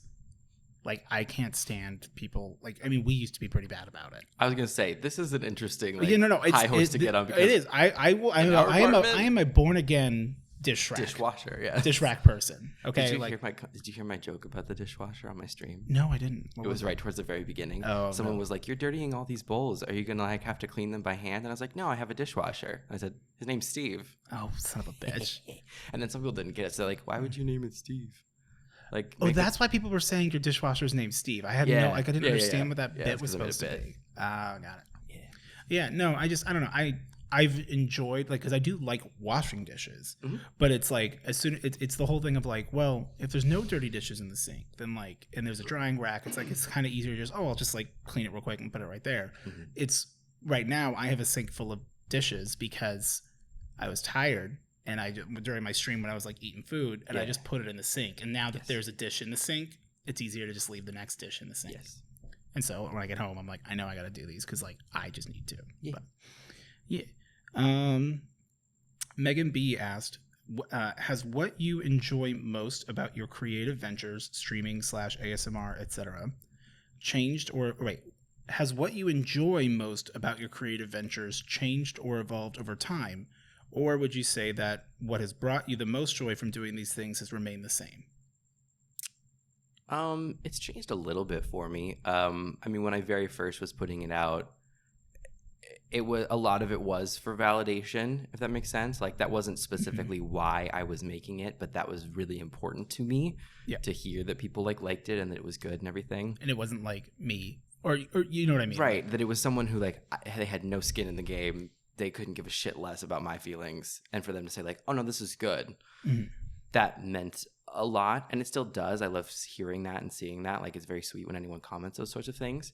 But like at this point, it's more about just the creative expression, and like these are stories that like I'm really excited to tell and invested in. And so at this point, it's kind of just like the act of the creation is in some ways like the more fulfilling part now than the response. Although I still, of course, do love getting good responses, but that's shifted a little bit. Okay. As I got more confident in it. Yeah. You know, you've grown. You've been doing it for like over a year now. I have. Like for me, you know, the act of like doing it has always been like, you know, made me feel good. Like it does it. And like, even when like I feel like I haven't done well, like people still saying, hey, like this is so amazing. Like it's almost a weird dissociative thing where like when people send these like really nice comments, like, you know, you always cheer me up. Like especially people say about the podcast, like I'm like, really? This is just us fucking around. I'm like, for 2 hours. We record this, and we would have been saying the boys are gonna love this. The boys are gonna love this. But like, no, it is really cool. It's, you know, what brings me joy now is like, and maybe this is just because we're at different points, but like my Discord community has like grown substantially. Like we just kind of re-updated our rules and stuff, but like people are hanging out and doing things on the Discord that like aren't just me. People are posting their own art of stuff. Like although yes, it is like my Discord, and like, you know, it's, you know, for content that I do, like this is also like you guys have me in common on this Discord. That's shared interest in you. That's how I'd prefer it. Is like, you know, granted, I want all the memes about me. Well, of course. And they make some good fucking memes. They clown us. They clown us good. They do good. Like the one. Did you see the one where it was like it's the two memes? No. It was the Odie explaining. Yeah. And then the one girl's like this is where she's like talking. Yeah. This is you. You know. Yeah. And then you were just like with this pulled up. And I'm like, when I said before, I'm like, I want like an animation or like fan art. I'm like, no. I realized I really want, well, animation. Yes, I want. Someone's really working on it, and you better do it. But it's the memes for me. The memes are good. That's how I know we made it. I'm like, when you're making memes, it's when memes first showed up on my Discord about my stuff, I was like, oh my god. I don't know why memes meant way more than anything else. It means a lot because I'm just like. That means like people want to like insert me into their humor, you know? It's like I'm not just something they want to like talk about. Like, it's like, where's this meme gonna go? Yeah. Is this getting sent anywhere else? Yeah. Because can we attach a little QR code of a podcast? No, but just like, so yeah, like it's just fun to kind of like have this grow, and you know, especially for me, like, you know, seeing how far I've come in this 6 months, which it's been a full 6 months. Although everyone that's basically like follows me, it's been 5 months, right? Because that first month was me and that was for you. Hey, there was that last week where Fumpkin was there. Yes. An OG. So yeah. Megan MCGM. Let me see. This is just Eric and Odie using taco seasoning packets as a 90s white mom thing. Yeah. And I'm like, mood. We clocked it. We said it. Sin mentioned how Tupon came into her office while they were listening, and she let out a little meep. And then little footsteps right away. So Weasel scared her, and she stood in the doorway like, oh my god, that's so creepy. Mood. That's fair. I was terrified of werewolves when I was a kid. Not the concept. Aliens, werewolves, got it. Yeah. Not like just like the concept of them, but specifically like the old school like Hollywood horror version of like the werewolf. Like Abbott and Costello, like werewolf, where it's, you know, like shirt blows open, like the wolf face and everything, like humanoid but covered in hair thing. Scared the shit out of me. As it should. And Weasel evokes that same kind of thing. Like, I'm not scared of Weasel. No, it is that uncanny valley. As a kid, that thing would have fucking terrified me. That would go off. It would. The alarm bells in your head would go off. Wet my pants. We've been having such a good time since we got Weasel. No. Zuki wouldn't go in my office. I had it set up, and then like I had to turn it around. Kinship with that cat. It was so nice because I'm like, he hasn't been hanging out with me at all today, and I'm like, why is that? I'm like, it's because of Weasel. So I turned it around, and then the next day he spent it all with me. But then he realized I turned it back around, and he saw that it was on both sides, and then he was like, like weird little like haunches and stuff, and I'm just like, I'm so sorry, buddy, but also I'm not. Yeah. That was fun. Ichimo asked for both of us, if younger you came in the room right now, what is the first thing you're gonna do? 2 sounds: me hitting him hitting the ground. In the face. Why is that immediately where my brain? I'm just like, hit him. Yeah. I'd say take better care of your teeth. And I'd slap him. Yeah, basically same thing. Yeah. Well, I'll be like, brush your teeth, and then and then give him a little pat on the head and say, go home. And be like, also, here's some bets you should make when you're old enough. Very that. And we say, do we have 10 minutes? I can look up some sports bets. I'll look up some old Powerball numbers. Like, I need you to save a little bit of money. Yeah. All right. Steph OS7 asked, this is a good one. This is one I liked. Question for both. One of you is doing battle with your evil twin, and the other is holding a gun. What is something you would either say to convince your friend that you're not the evil twin, or something you would ask your friend and is double to answer to prove which one of them is the real one? I would ask you, how old are you? Then you would shoot both of us? I'd shoot you both. No, I'd ask you both because you would know to lie. And you'd very, sullenly be like, I'm 29. And then I'd shoot the other one. He doesn't even get an answer. Exactly. I'm 27.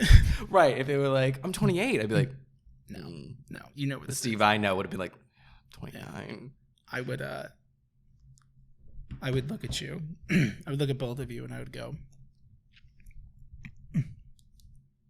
no, I gotta think for a second because I'm like, I had it, but I'm like, I don't know if that's good enough. I'm trying to think of like a time I've clocked you real good where it's just like I gotta know.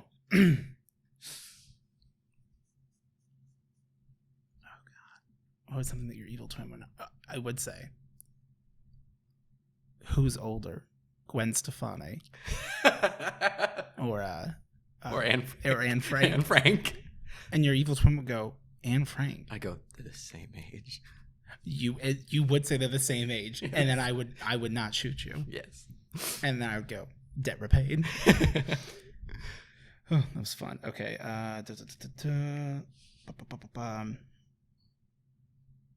It's like sometimes it clicks in the message and I didn't want it to. Yeah. Yeah. It do that sometimes. Atlas asked 2 questions. Okay.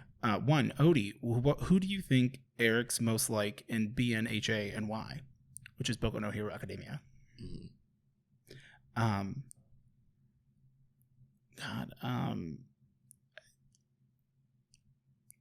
Kind of Todoroki.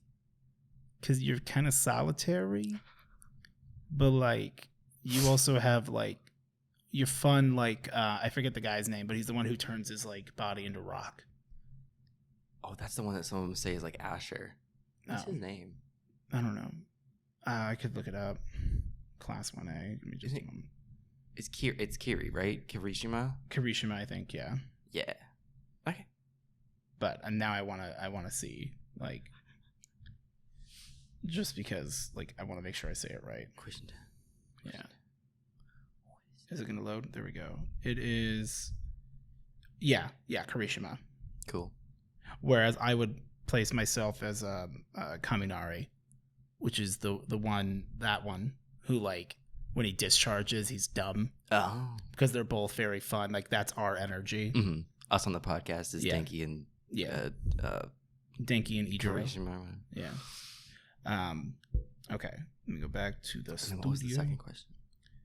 We hadn't gotten there yet. Oh. What's a joke/story that's a dead horse you keep beating, but you just can't stop laughing over it? Everything on this damn podcast, every reference we make, we've beaten to the ground. I'm Mayokin.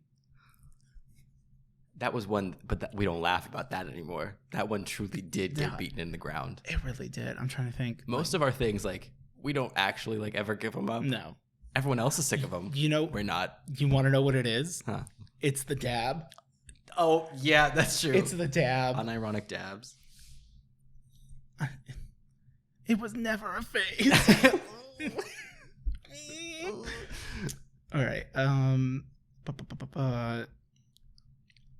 What am I seeing? People are sending a lot of good questions, which is nice. Oh. Atlas did say Magician at the Symphony with the peeper eyes, and I'm correct. Magician. I do have a question for Odie. I mentioned in a comment on the Redacted channel that watching Eric slowly die inside while you explained the space plot to Fast 9 was truly a magical experience. That being said, what other movie plot could you explain to someone who has never seen it and have it be that damn unbelievable? I don't know off the top of my head. I can't think of one off the top of my head. Like, that was the most recent one that was so stupidly ridiculous. It was amazing.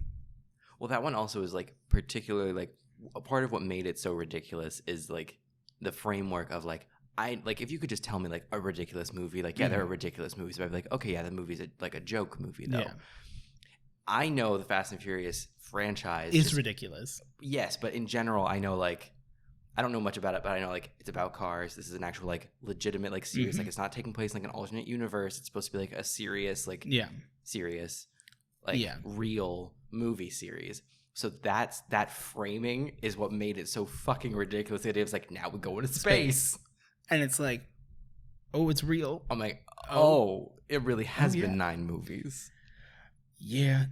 Oh, when we watched all the trailers on stream, it was a whole hoot and a half. It was a great time. Yeah. You can see that video on my YouTube channel. Check it out. Which is Odiepus Rex. I'm not posting the link. Don't I don't hardly ever post on the fucking channel. It's basically just clips, and even then it's an hour-long segment because that's how long the bit was. Your choice. Although the pizza tier list was on there. Yeah. A response to macaron. Yes. Which was great. Okay, Flying Icarus said, guys, thank you so much for putting a smile on my ugly face. Ha ha ha. It ain't ugly. You're not ugly. You better reel in that line because you're not fishing that for you. We love and support you. I don't know you. Unless you do bad things. And then you're ugly, but on the inside. Yeah, and we don't condone illegal or cancelable things, but everything else is probably cool. Yeah. I was real safe. Making me laugh so hard. I loved it when Eric looked at the weird dog from Suicide Squad. Oh, dog from Suicide like Weasel, that was gold. Dog from Suicide Squad. 2 questions. 1, what do you think are the 3 best qualities in a person? Money. Warm, wet, and noisy. I had Zuko fall asleep on me earlier today. We were taking a nap on the couch, and he had his like stomach on my ear, on my good ear. On your good.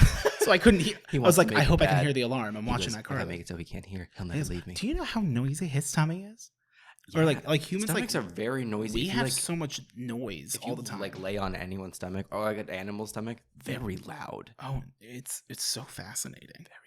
Very loud. That's what your stomach growling actually is because your stomach is always making that much noise, your intestinal tract. But if you've eaten, there's food and stuff in there that's muffling the noise. Ah. And so when there's no food in there, noise not muffled, noise loud. Yeah.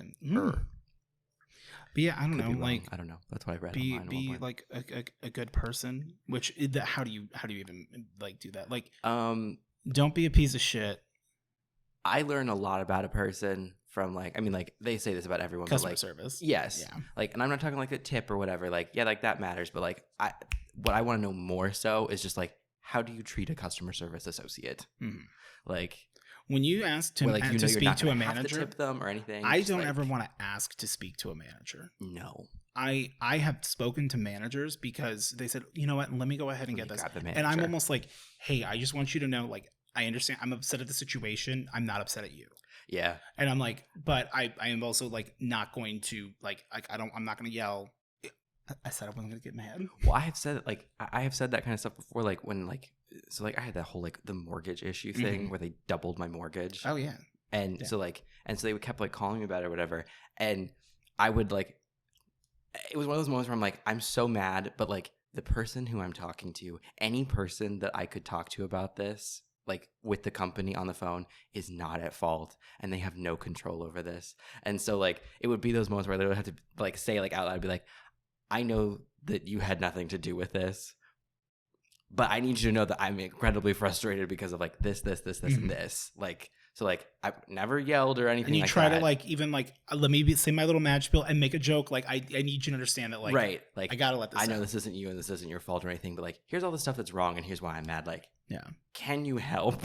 please help. Please. Yeah, be nice to customer service people.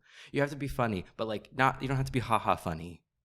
Like you just need to make me laugh in some way.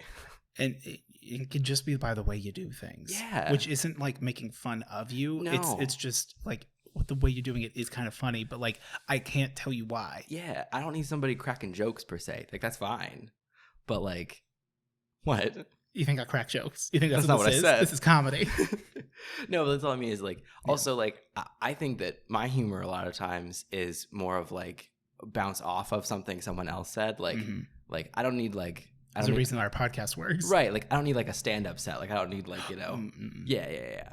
Like I kind of need to work the crowd. Right. When I say funny, like that's what I mean. Like funny interaction. Like I like don't you need can if you can banter. Yeah. That's good. And you don't have to banter. Some people can only do 1 or 2 volleys, and like that's fair. Okay. But when you find someone who can go the whole set. Yes. Game, set, match. The second question was, what is a wish you want to fulfill within the next 2 years? More money. Oh, 100K. I want to hit 100K. 100K. Yeah. On the channel? Mm-hmm. Nice. Yeah. In 2 years, I would say like if we could hit 5K on this channel, that would be nuts. That's 10 times fold, but in 2 years, that's a lot of time. And we had a lot of growth this month. Yeah. What about your Twitch? Is there anything you want for like your Twitch? Oh. You have any like milestones for that like one? my like passion. That's right. Your solo project. My solo project. Well, because like followers are great, but like that number doesn't mean anything to me, because it's like what matters more is like I would like to within the next 2 years, and obviously wish it seems like it's so bigger, and we're over here like no achievable goals. Right. Like I would like to hit partnered on Twitch in the next 2 years, which I don't know if I could do. I have all the requirements met except for average of 75 viewers. Oh, okay. You need an average of that. Get more. Yeah, but like if I think the max amount of viewers I've ever had at one single time, except when I was on your YouTube live stream, which is just because you had a massive audience. Like it's, I'm not like upset or anything. Like I totally get it. Like on my actual stream, I think the most I've ever had was 39. I don't think I've ever hit over 40. Oh, okay. That at least I have seen from what I remember. But like, so obviously like getting like 50 viewers at one time would be really cool. Yeah. I'd like to also hit but I think like hitting 75 average would be really awesome. And in 2 years, I'm sure you'll hit that. And like partner, there's stuff that unlocks on Twitch. Like you get a lot more like you've like tools made it in that sense. But like I've already made it. Yeah. I made it. You made it in your heart. I made it 1 month into streaming when I had 10 viewers and 3 people talking in chat, and I almost cried on stream. Hell yeah. And then the next day everyone came in and I'm like, this means nothing to me. I've already succeeded. And then I let it get to me. No, that's it's been really fun. I enjoy it. I don't know. Now it's just almost like it's just something I do. So it's like I don't even think about it. I didn't think about it. It was, why would I care about my I have a Twitch, I guess. You can check it out, link in bio. Another World Denny's mood. I will heart that, even though it's not a question to be answered, just because it's a mood. Yeah. Another World Denny said, I've seen all of My Hero Academia, but I still feel like I need to hear a recap for every episode done by Odie. Of just they're being horny. Sin said if I say horny again, I'm gonna get bonked. Well, I did say it quite a few times. We did talk about the magician. Mm-hmm. Maria asked, "What makes you roll your eyes every time you hear it?" Thoughts and prayers for me. Yeah, that's true. Yeah, that's definitely an eye roll. Oh, like this is really toxic. Yeah, this is like. Not like current in my life by any means, but like on dating profiles when it's like love hiking, love to travel. Yeah. That I'm just like, oh my God. I love cheese. No, you don't. Cheese. Cheese. I think I've told that on the podcast. You did. Cheese. Oh my God. All right. 2, what's the best practical joke you've ever pulled? Odie, I feel like you're not one to pull practical jokes. Instead, you're usually the one who gets played. Hence, I feel like you may be someone who is kind of credulous. I don't play practical jokes in the way that I think of like practical joke. Like I pull pranks. Like I'm going to be honest. You're real off base there. Yeah. I am a pranker. Yeah, I'm not. I mailed Brandon a meme of doing the Robbie. It was spicy. I'm like I'm more of like, I don't do like practical jokes. I terrorize Lyndon with the cocksock. Yeah. I do pulling the wool over eyes. That's my you like the belief. Like my buddy Tim. Yes. Which I'm so glad I got to tell that story. I cannot tell it on the podcast, unfortunately. Inappropriate. But like, yes, that's good. And I'm like, it's complicated, baby. But when you get someone to Google something, you won. You got them. Jesse Love ASMR asked, if you two both completely shave your facial hair, do you lose 10 years and look like little teens again? I look younger. I've done it on the podcast. You can see it. I don't really like myself clean shaven. I don't, but I could for the next one if the people really want to see. I kind of wanted to do November, like not no shave November because like masculinity, but rather just like we're gonna rock mustache Odie for November just for funsies. But like Movember, yeah. But I'm gonna like bring it down in straight lines. No. Like when I grew out with the neck beard, remember I made the true strap? It was beautiful. It was terrible. But no, not really. I mean, kind of. I mean, maybe from you guys really have only seen me with like facial hair, so yeah. Like, but I shave sometimes. Gotta keep looking. God. People are asking about Operation Raccoon, but that's gonna have to wait till next time. I think we'll wait till next time. People also wanted me to talk about Animorphs, which I did. Rebecca asked if you could trade places with somebody for a day, who would it be and why? Bill Gates, and make him give me all his money. Oh, yeah. All I think about is money. They ask all these questions, and I'm like, money, tax fraud, evasion. Money, motherfucker. Yeah, it'd be hard. Jeff Bezos. Yeah. Michael here. Actually, it would be Jeff Bezos because I just want to know what he does. I actually like if we're going for like big money. Like first of all, Bill Gates isn't at the top anymore. No, not after that divorce. Yeah, no, but it would be Jeff Bezos would actually probably be the more fun one. Yeah, Jeff Bezos. You could do fun stuff, or Mark Zuck, or the Zuck on his weird hoverboard thing with his face. I don't know that you could inhabit that form. It's not human. It's not human.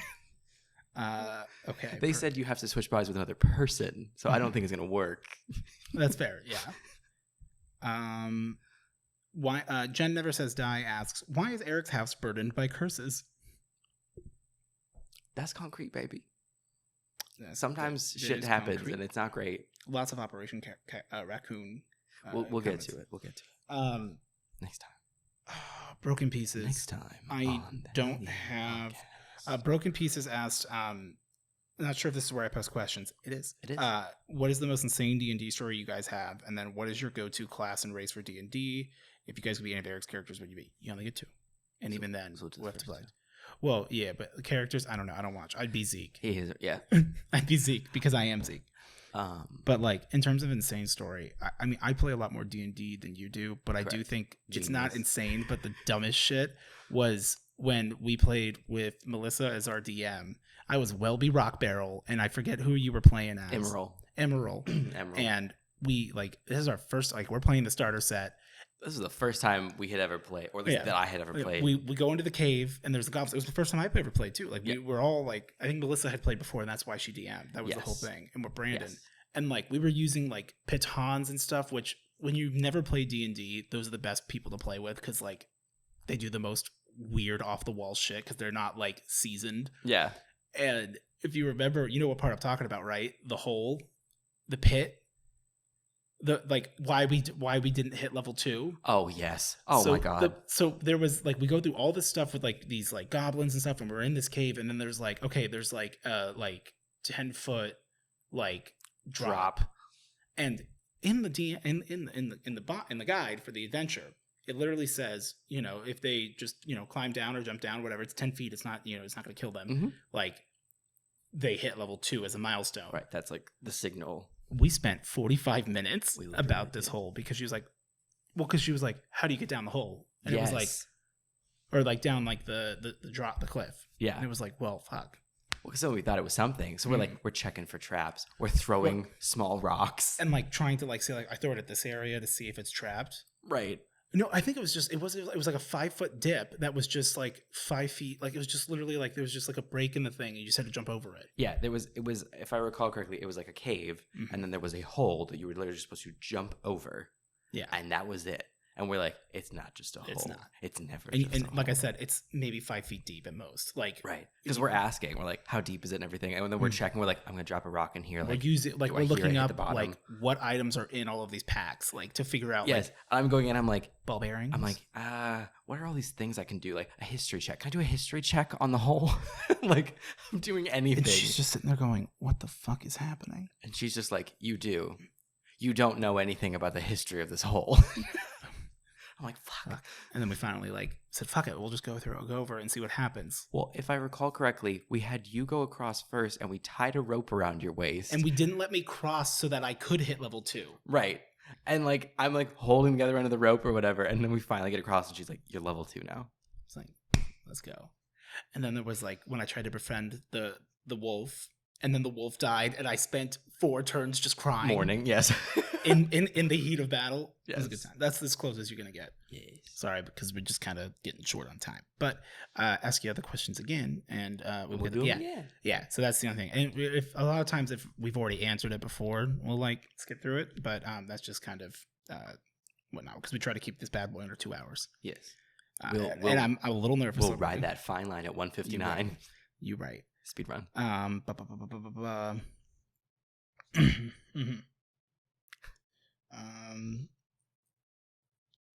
Okay. Oh, now it's on other episodes too. Okay. Oh, you can also just like click the one episode. Oh, well, it's all the more recent ones. So like, I think it's gonna go back. Right. If you click on the episode, it'll show you like them in order of most recent, but just from that one episode. Oh. Okay. Well, just give me a second. Okay. Hey guys. You got to vamp for a I'm moment. going to vamp. This commercial is brought to you by Not That Norton's Fish Sticks. Mm-hmm. It is fish in the shape of a stick. Correct. Well, a lot of people are just, because I want to say, I don't think anybody comments on like the thing. There we go. Back to the I was doing sin. Was that the last one we did? No, the last one we did was answered my pool. I think that was the last question. Then. Yeah. Oh, shit. Then I guess we will answer it. We have time. I'm so sorry. Now I feel like a prick. That wasn't intentional, but that's good. What was the other question? The other question is, what's your go-to D&D class? Okay. Or class and race. So, to be honest, once again, as I have said in other places, I like D&D. I like a lot of things about D&D. But I don't really play it very often, and I don't necessarily enjoy playing it very much. That said, my favorite race is probably Druid. That's a class? Whatever. Class. Yeah. My race is Druid, and I wish you would respect that. It shows. Yeah, I like Druid. I think it's cool. It has a lot of options. Race is Druid? My race is Druid, and my class is human. No, you don't play human, though. I did it first. Oh, I find humans boring. I know. This is you. This is your story. I'm not saying it's the right class to pick. No, it is. It is. Variant human is the optimal race to pick almost always. But I wasn't doing variant anything. I literally just picked human because I was like, I'll shut up. This is yours. This is your moment to talk about your choices. Well, I don't have much more to say. No. It was just like, that's not like my go-to. I've had 2, well, no, like I guess like 3 D&D characters ever. And it was just like. With Wolf and. Yes. What was your character's name? Oh, what was his name? Monk. Yeah, fuck, I can't. Welby. No, Welby. That's yours. That was their first character. I can't remember. But we're villains now. I have more villains. Yeah, no, I did the water genocide, however you say it, and that was really cool. Yeah. So like I like those. So probably those, I guess, in the future. Yeah, I mean, I played like a lot of Adventures League. That's why we're recording today, is because Mike asked me if I could run one at the store that's up near my house on Tuesday. You haven't run in a while, right? No, I haven't. Well, the last thing I ran in D&D, we did a Rime of the Frost Maiden campaign. And then we did another campaign, and now I'm in my current one that's like kind of homebrewed-ish a little bit. But which that one's a lot of fun. I'm now like a vampire. Is that the feeling one? Yeah, the feeling character. Yeah, it's really cool. And it's like this whole session was like this last week or 2 weeks ago, because we didn't do it this weekend. So I guess last week was like, okay, I'm now, a vampire. And I told you about how like we made it canon, like here's the brochure. Yeah, it was cool. So but like I've played a lot of Adventurers League, and I've done a lot of tier 1 stuff, which is levels 1 to 4. And so like I hate human, because if I'm playing Dungeons and Dragons, it's a fantasy world. There's all these other races. I want to play as other races. Yeah. Like I tend to play a lot of like female characters as well, not because like for any reason other than like, well, that's what I'm not. Same thing where like a lot of times if I can choose a character, like I will choose a girl Right. And then, whereas you always like I'm a guy because I got my big shoulder pads. Well, there's like the two schools of thought. There's like people where it's like they want to like inhabit the game in a way that feels like them close, like to them. And then there's ones where it's like, this is an opportunity to be whatever I want to be. So I'm going to be something different to experience something different. Yeah. So, yeah. Yeah. So a lot of that. So like, but like I like to play I guess as opposed to answering your question and like what's my go-to, because I don't.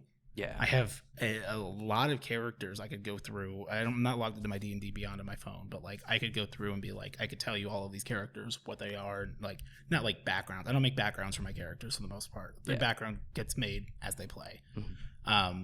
But the like a lot of people take human, especially in the tier 1 content, because you can take variant human, which gives you a free feed at level 1. Right. So they're kind of like meta-gaming it when they pick it. Kind of. It's a way to make it like make yourself really powerful. You're giving yourself this extra ability essentially. And like you do lose some racial stuff or whatever, but now with like D&D rules and stuff, they've made it so that like you can just custom make, like you can be, if your DM allows it, like per the book, like you can be whatever race you want and move your racial bonuses however you need to. Like play what you want to play. Yeah.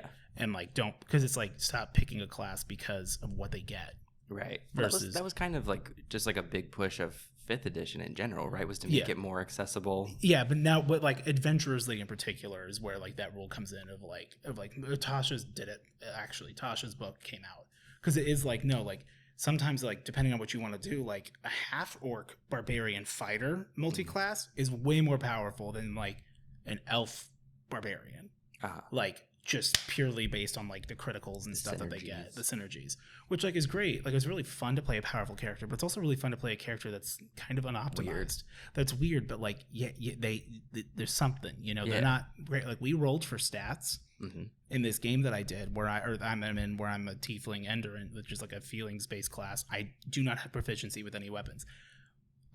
Tom's over here rolling 3 16s as his like starting stats, and that's before any racial bonuses. I rolled a 6, and that was rolling 46 dropped the lowest. So I went and put 6 strength on my sheet, and I'm like, I'm someone who uses their fists, and I have negative. Isn't that -1? Yeah, well, it's a -2 at -6. 2. But like the thing is with the endurant, you can use your charisma instead. So I made my charisma when I rolled. I got like a 16. I made my charisma like that stat. So it's like no. Like I am weak. I'm taking advantage of all the time, but like I can also force punch and force blast. Like it's kind of like it's that, you know, glass cannon, but almost like physically, like you wouldn't know that like I'm very aside from being a half tiefling and horns and now vampire, like very noticeable. But like you wouldn't think much of me. Right. It was the thing. Like that's cool. Like I like. Even like Mike was saying, like, I'm really glad that you got those roles, not because like you don't deserve good stuff, but that like you're someone who will work with them. Yeah, like I enjoy those types of flaws. It's a challenge. Like, it is a challenge. I'm like, how do I do this? And so the best part is my strength is now 8 because I became a vampire. It gave you +2 strength, and I'm like, only -1 on those saves, baby. Because strength saves happen a lot. They do indeed. Strength checks happen a lot, and I'm like, I love this for me. But so I tend to try to play something like either a subclass I've never played before or a class I haven't played. I played a sorcerer once, but it was literally only at level 1, and so like I haven't really done all that. My true character, like the character that like I consider like he's not my favorite, but he's my best character, as in like.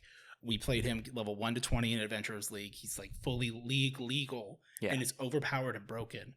But like the stress of level 20 adventures and having me and a simulacrum as a bard, and like I lost my wish because I stopped the end of the world from happening and lost wish because of it, and like all this other shit, and like Gabe lost wish as well. It was a whole thing. But like the amount of like, okay, we have so many things happening. I need to start casting some spells, and I'm like, I don't know what the right, like, analysis by paralysis. Yeah. Or, flip that. Paralysis by analysis. Scratch that. Reverse it. Scratch it. Flip it. You know, hasta la vista, baby. Yes. It's very much of that mood. So, like, and that was it started out as a gnome bard. Yeah. And then ended up becoming a human bard when I had to get reincarnated, which I took because I figured, and I made it story relevant I took human and I took Variant Human like a dirty piece of shit I am, but I took the lucky feat. The lucky feat where you get like you can roll a d20 and basically like you get 3 times a long rest to basically cancel out disadvantage or give yourself advantage on things. Like it's really cool. But I'm like that kind of made sense. Like he came back, because our party of like god killers got taken down by ghosts. Boo! Like your body's dead. Yeah, you told ghosts. Me. It's so like that's such a good story. But yeah, I mean, that's kind of it. I know we have some good, like our campaign was a lot of fun that we did. Yeah, like I have good stories. I just don't really have a go-to because it's like to say go-to implies that you have done it many times, and so you have something you fall back on. Yeah. I've only had like 3, maybe 4 characters, so it's like in general, like in fantasy games, like I like druids, I like necromancers. That's all kind of stemming from Diablo 2. But like that's kind of like, a trend. Which Diablo 2, the remake's coming out soon. I know, I'm excited, but also Blizzard's trash, so like it's Is it on PC? Yeah, it's on did PC, you buy it on Xbox. PC or? Yeah. So I should probably get it on PC then. I think it has crossplay, but yeah, you should. Yeah. Well, you should should get it on PC. Yeah. So, gang.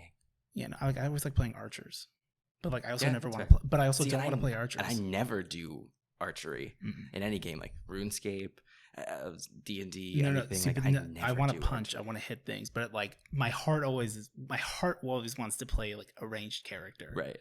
But I can't. I gotta go up and punch it. I like playing punchy classes. I like historically, like I always do like magic stuff, but every now and then you just get the weird feeling of like I want to be something different, and so that's why like I was gonna be like magic in Dragon Age Inquisition, and then I was like, I don't know, I just don't feel like a magic character with this game, so I went literally like 2-handed like muscle jock basically, and I had so much fun though. It was amazing. A great time. Well, like for me when I played Diablo 3, because like that was me. I had never played it. I tried to play Diablo 2 and I didn't get it. Yes. But like Diablo 3, and I discovered that you could make a hammered in. Yes. That was the most fun I've ever had. Of like I don't hit anything. Things die. Right. It's wonderful. Yeah. And like the Necromancer was a lot of fun too. Yes. I love that they brought the Necromancer back because like it's good. And they made some interesting changes to like the way you could like use it too. Like Diablo 3 is not my favorite, but like they did some cool different stuff. Yeah. So it's a fun game. Yeah. What do we want to do if we hit 1,000 subs? We'll get HYP tattooed on our necks. I would never do that. But I might. Not on my neck. I was gonna say not on my neck. No, but like that would be kind of like I get just a Hewll on my inner thigh. Yeah. Right on my navel. That's not your thigh. On one of my cheeks. Perfect. Which one? Peak. That would be the appropriate place for it to say hell yeah. With the heart. Around the butthole. No. I was going on the cheek. Like, hell yeah. Hell yeah. On the cheek. So, yeah. All right. Well, this was a lot of fun. It was fun. And like, although we did kind of like start late, it's not that late. No, it's not too bad. I don't think I'm going to hang out with you for the whole edit. No. Well, we're is never. We know how to edit it and whatnot. Like, I am going to sit there because I want to show you we want to show each other these little videos. But like, I also feel like, because last time it's like, well, let's hang out and talk until 2 a.m. and then go to Denny's the next day. Well, that was 2 times ago. It doesn't time's an illusion. Yes. Did you want to ask them a question? I like that we did that 2 episodes ago, and then we didn't do it last one. It was good. Just something weird off the top of your head. You know I'm not good off the top of my head. No complaints. At the bottom of my head. So no head? No head. What's the question? What were some of the questions they asked us? What's one we can flip on their fucking face? Because like the first one we asked was like, if there's an emo Denny's, like what I was like, what are you wearing to emo Denny's, or like if and there then, is like, if there's emo Denny's, like give us another like restaurant. I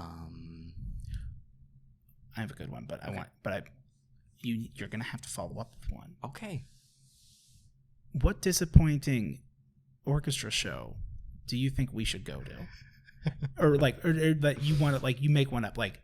Right, invent something that's more disappointing than A Magical Night with Michael Grandinetti. A Magical Night, yeah.